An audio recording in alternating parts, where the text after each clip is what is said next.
নন্দালয়ের উঠোনে বড় বড় ঘাস লতা পাতা জন্মে গেছে। প্রতিদিন গোপীরা আসেন খাবার নিয়ে, এসে নন্দ মহারাজ মা যশোমতীর মুখে একটুখানি খাবার তুলে দেন।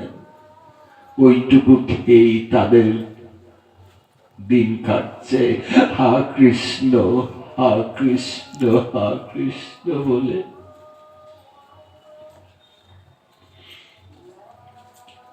মা যশোমতী উদ্ধবকে বলছেন, কানহা তুই এসেছিস বাবা, তোর মায়ের কথা বুঝি আজ মনে পড়লো? আয় আয় বাবা আয়।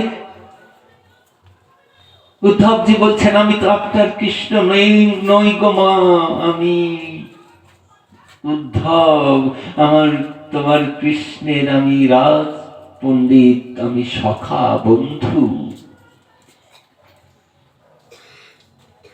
আমার কৃষ্ণ আসেনি কেন? উদ্ধবজি বলছেন, আপনার কৃষ্ণ রাজ কার্যে বড় ব্যস্ত, তাই আমাকে পাঠিয়েছে আপনাদের কুশল জানতে। আমার কৃষ্ণ আমাদের ভুলে গেছে না? ভুলবেই তো। সে তো মথুরার রাজা হয়েছে, রাজ সিংহাসনে বসে আছে, রাজ পণ্ডিত হয়ে গেছে, স্বর্ণের সিংহাসনে বসে আছে। আমি তো সাধারণ, আমরা তো বৃন্দাবনের সাধারণ ঘুটে করা গোয়ালিনী, আমাদের কথা কি আর মনে আছে?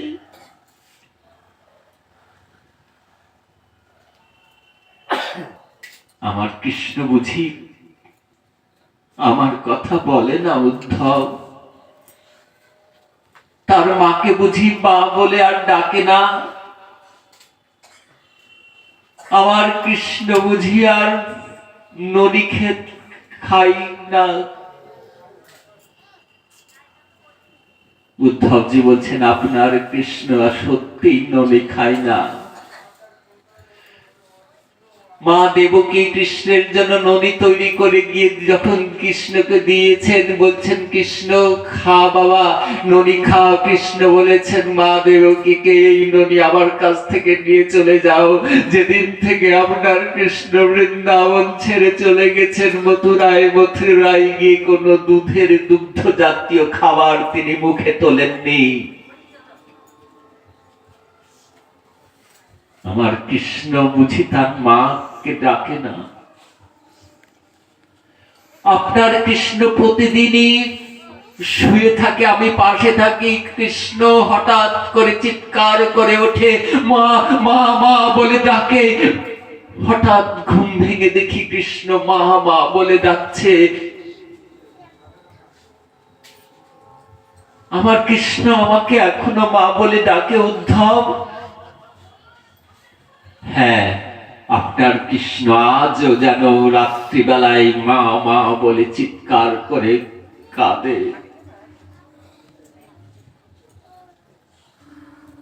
আপনার কৃষ্ণ আজও মা মা বলে কাঁদে।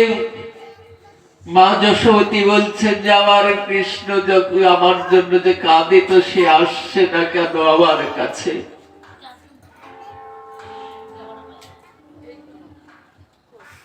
আপনার কৃষ্ণ রাজ কার্যে বড় ব্যস্ত আছে। জানো